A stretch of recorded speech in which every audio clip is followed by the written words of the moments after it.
The moment I stepped through the torn entrance of the carnival, the air shifted. A faint scent of popcorn and cotton candy lingered, mingling with the stench of decay. Rusted rides leaned crookedly in the moonlight, their peeling paint flaking like dead skin. The Ferris wheel loomed above, silent yet somehow watching. I could hear it before I saw it, a faint, distorted melody drifting from somewhere deep within the grounds. An old calliope, long dead, playing a tune that should have stopped decades ago. But here, the music continued, looping over itself, sweet yet twisted. My stomach tightened. Empty booths lined the main path, prized teddy bears still clinging to their hooks, eyes staring blankly. The air was heavy with silence, but it wasn't empty. Something watched. Something waited. Shadows flitted across the ground, too quick to be ordinary. I felt them brush past my legs, vanish before I could turn and see. Then I heard the laughter. High-pitched, playful at first, then warped, jagged. The kind that curdles your blood and lingers in the ears long after the sound fades. It came from the funhouse to my left. Its entrance was cracked, mirrors shattered, paint peeling in grotesque patterns. The laughter didn't belong to children. It was too loud, too chaotic, layered with multiple voices. I stepped forward, boots crunching on gravel, flashlight cutting through the fog that settled low over the carnival grounds. A carousel creaked on its own. The horses rose and fell with slow, jerking movements, their glassy eyes reflecting the moonlight like pale stars. I froze. There was no wind. No one touching the machinery. Yet it moved, alive. A clown's figure appeared in the shadows by the midway. Its costume was tattered, colors faded to dull gray, makeup smeared grotesquely across its face. It didn't move toward me, but its presence was oppressive. Its painted eyes seemed to follow me, burning into my skin. I swallowed hard, forcing myself to look away, moving toward the funhouse. Inside, the mirrors were cracked and warped. My flashlight beam darted across reflections that shouldn't have existed. Shadows darted between them, small figures running, leaping, vanishing when I blinked. The distorted laughter echoed from every angle, coming from everywhere and nowhere. I stepped onto a loose floorboard. It creaked underfoot, but the sound wasn't mine alone. From somewhere above, another creak answered, as if the building itself was reacting. Then a whisper, "Come play, stay, forever." I froze. The air grew colder, thick with the scent of mildew and something metallic, like rusted nails. The clowns were moving now, just out of the corner of my eye, figures twisting in impossible angles, their limbs too long, faces too wide, grins stretching unnaturally. Each time I turned, they disappeared behind walls or broken mirrors, only to reappear somewhere else. A carnival game's target spun on its own, hitting invisible prizes, bells clanging with deafening precision. I shivered. This wasn't just an abandoned carnival. It was alive. Observing. Waiting. Feeding on those who dared step inside. From the funhouse, I heard it, a squeaky wheel turning on the ceiling, a small mechanical noise that shouldn't exist anymore. Then another giggle, sharp and close. I swung my flashlight. Nothing. But when I lowered it, two glowing eyes stared at me from a shadowy corner.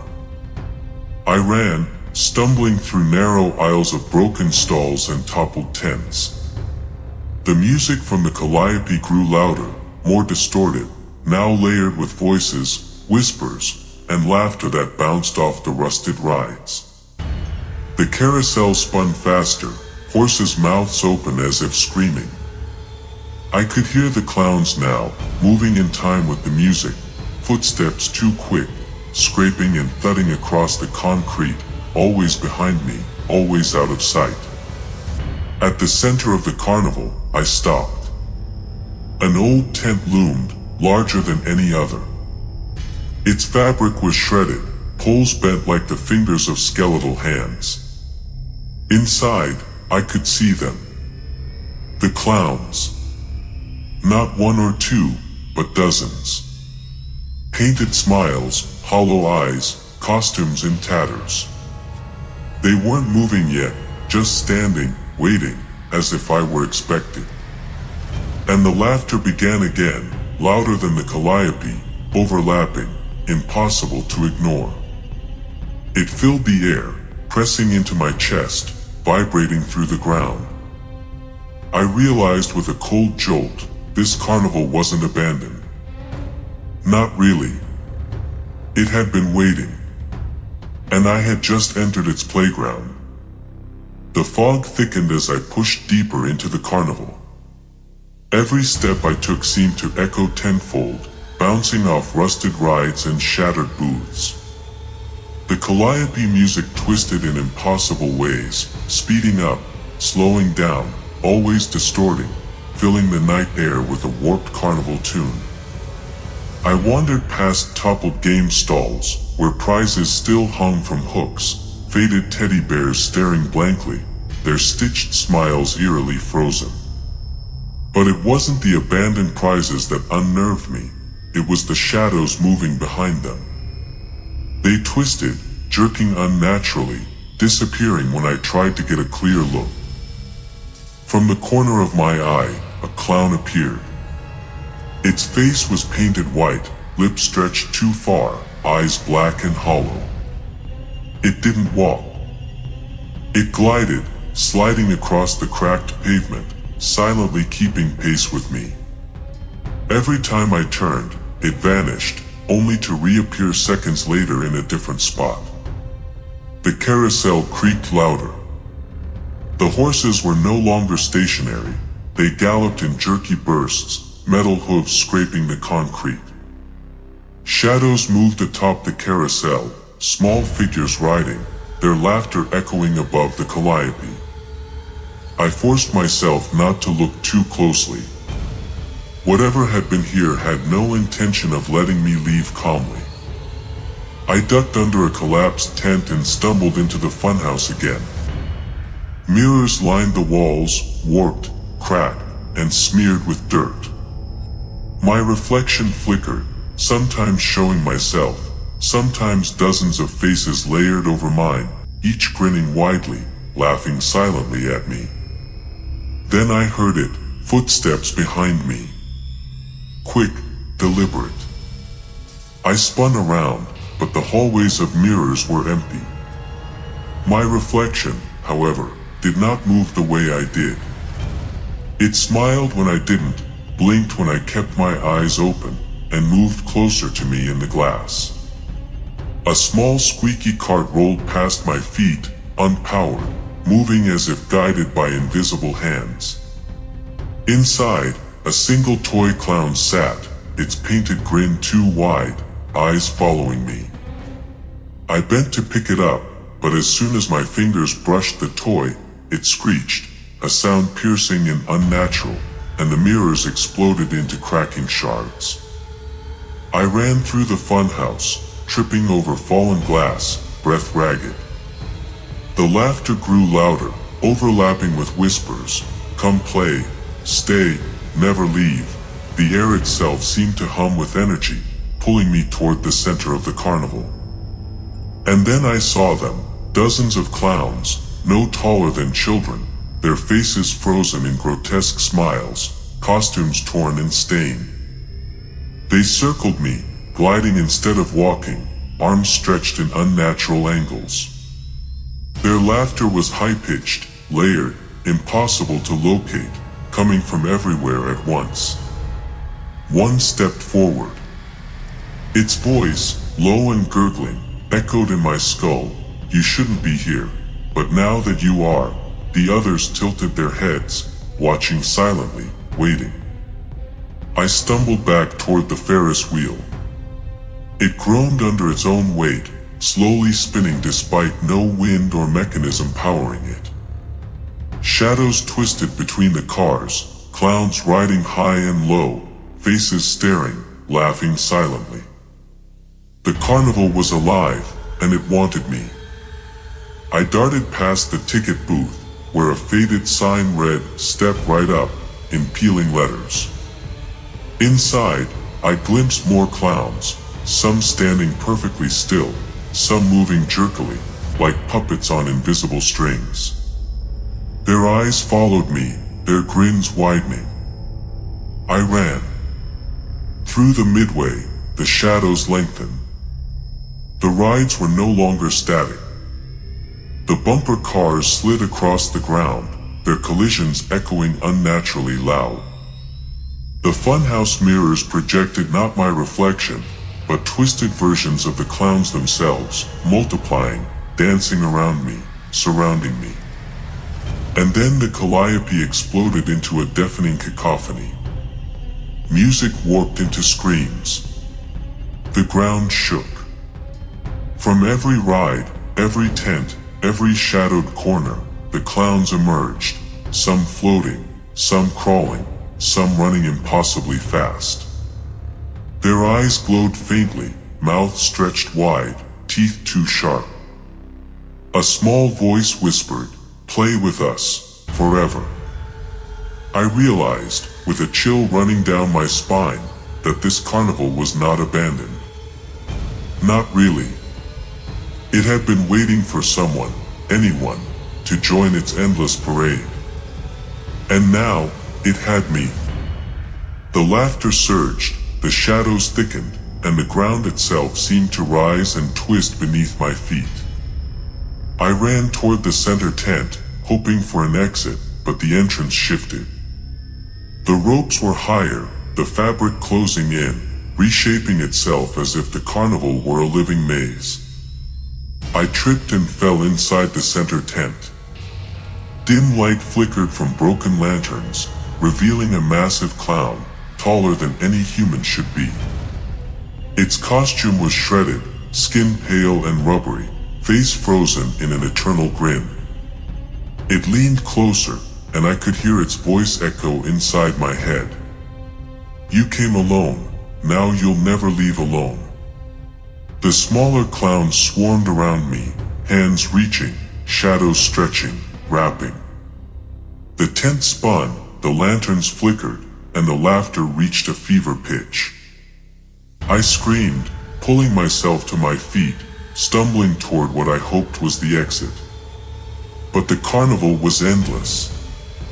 Every path I took led me back to the same center, the same clowns, the same twisted laughter. And I realized then the truth: the carnival never let anyone leave. It didn't need visitors. It needed prey. I stumbled through the endless maze of tents and rusted rides, my flashlight flickering wildly. The clowns' laughter echoed from every corner, bouncing off the cracked carnival grounds, distorting reality. Each step forward seemed to lead me deeper into the heart of the nightmare.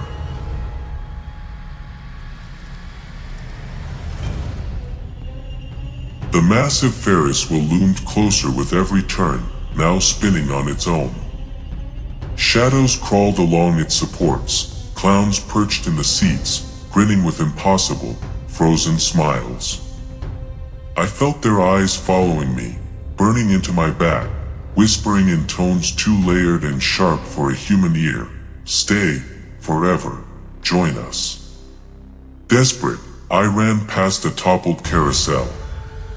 The horses lunged up and down unnaturally, snapping metal teeth in the air.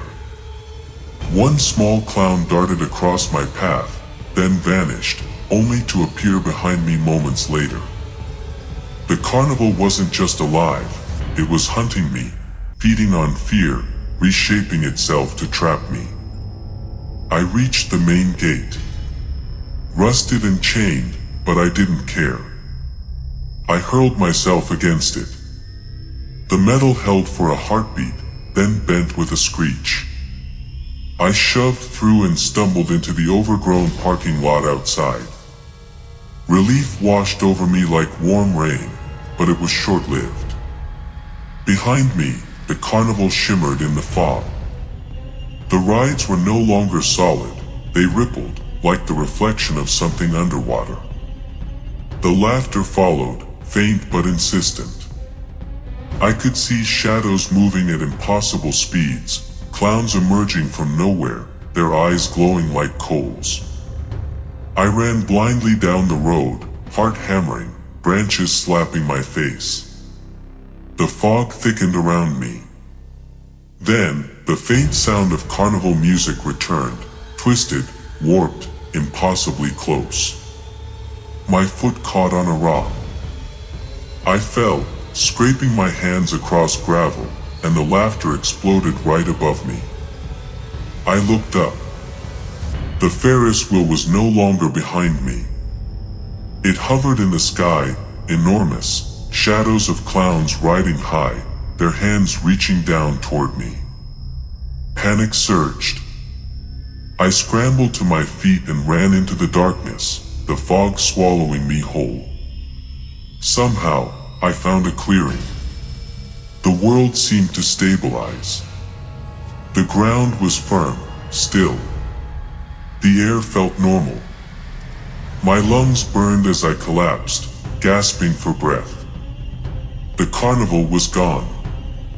I thought I was safe. Then I heard it, a single, distant honk of a clown horn. And laughter, faint at first, growing stronger. I reached for my phone, trembling. The screen flickered, showing a notification, a photo. It was me. Standing in the carnival, smiling, holding a cotton candy stick. Behind me, dozens of clowns frozen in their twisted grins. And the message beneath it read, "We never forget our visitors." I dropped the phone. The night was silent again. But I knew the truth. The carnival wasn't just a place, it was a trap. Anyone who stepped inside became a part of it, forever. I ran until dawn, the memory of the clown's laughter burned into my mind. Even now, as I sit safely indoors, I hear faint squeaks, small giggles in the distance. It follows me. It always will. If this chilling journey through the abandoned carnival gave you goosebumps, make sure to like, share, and subscribe for more haunted places, terrifying adventures, and stories that linger long after the lights go out.